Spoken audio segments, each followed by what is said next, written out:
thick and thin lines. Remember, we looked at this before and we said this was a serape and is a weaving type of blanket. Lesson 1 introduces line quality. What is line quality? When we talk about line quality, we're talking about the thickness and the thinness of a line. Do you have a favorite blanket? ¿Tienes una cobija favorita? So what we're going to learn in this unit is we're going to learn to see the difference between thick and thin lines. We're going to be looking at a Native American blanket, and we're going to be looking around your house. And you're also going to learn how to look at your own work, and you're going to learn, if you have time, you can take your own piece of paper and you can design some thick and thin lines for your art project if you want to. And you're going to learn about Native American Indian culture and how they are famous for weaving and how that is famous for their tradition. So we're also going to listen to some music, and this is aligned with the music teacher, and we're going to listen to Miss Mary Mack. There are 4 short phrases or sentences to each verse in the song. You're going to listen to them, and you can play the game on Miss Pat Legs or Ma. You can cross your hands to opposite shoulders. And on Rye, you can clap your own hands. And on Mac, Mac, Mac, you can clap your hands together. Or you can just listen to it, and you can hear the different types of lines and rhythms in this song. The direction of the game's action is also upward. You could design a blanket with only upward strokes. But when you listen to, here's one with different types of lines in music.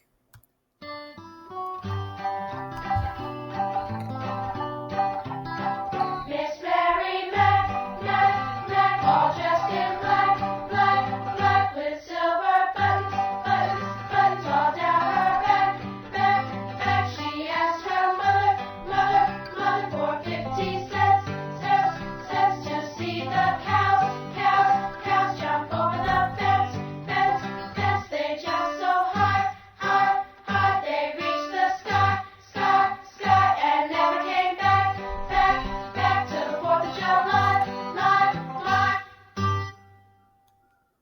And there you have it, Miss Mary Mack.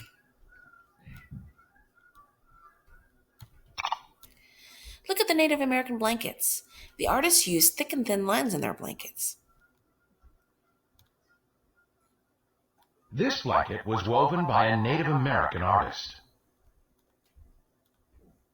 Esta cobija fue tejida por un artista nativo americano.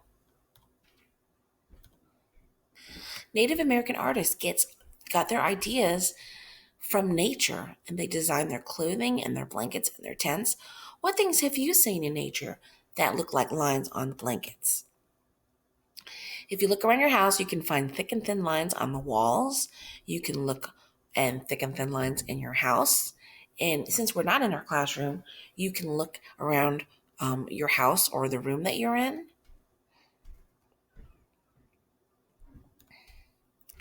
Here's some pictures of the 10 little rabbits, and we'll go and look at this in just a minute. We're going to study both works of art. We looked at this earlier, and blanket with different types of lines on it. I know you want to say which types of lines, but just keep that to yourself for now. This picture right here, and let's look at this. And try to pick out some types of lines that you see. Where do you see different types of lines?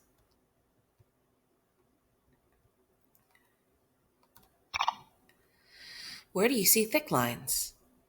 Well, we see thick lines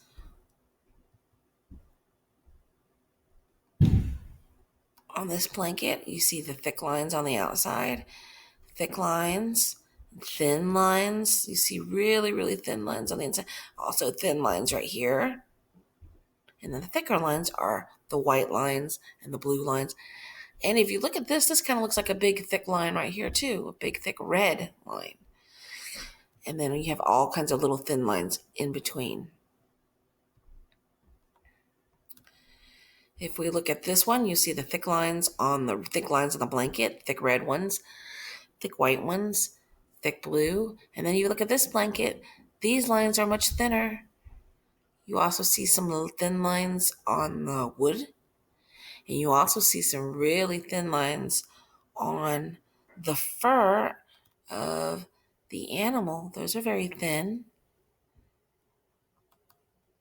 Some thicker lines, thin lines, thick and thin lines together, boys and girls.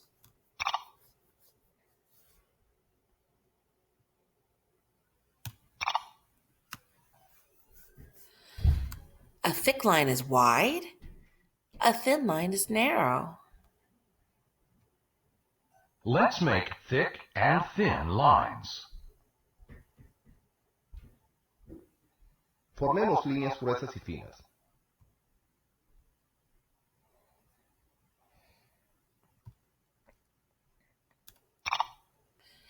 What you could do when you're at school and when we're standing in line to either come to my class, leave my class, to go to the library, or to go to lunch, or to come to school, or to go home, when we're standing in line and the teacher says, stand in a single file line, she really wants you to stand in a line like this, with your hands to your side, and that forms a very thin line.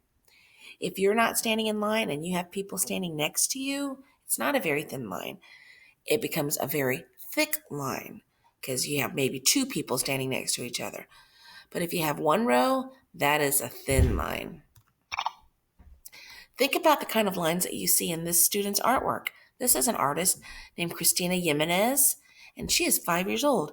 She made a painting, and she did thick lines in different colors, and she makes thick lines and thin lines, not just straight lines. Some of them are wavy. Can you do this? How would you use thick and thin lines to make a design? Think about thick and thin lines. Create a blanket for yourself with different lines. Some things that you could use if you had paint, if you have paper, computer paper. How would you use thick and thin lines if you were painting? So here's an example where they first made their thick lines with paint. Then they went back and made it thin. You can do this with a pencil. You can do this with your crayons if you want to try.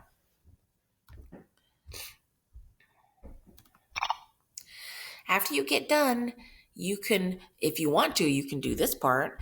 You can describe how many thick lines did you paint? How many thin lines did you paint? Which lines stand out on your paper, the thick ones or the thin ones? What does your blanket remind you of that's found in nature? And what do you like most about your painting? Which kind of line is wide? A thick line or a thin line? ¿Qué tipo de línea es ancha? ¿Una línea gruesa o una línea fina? You've completed lesson 1. Let's see if we can check to see what we've learned. And we'll continue this at a later time. Hope you have a great day. Thank you.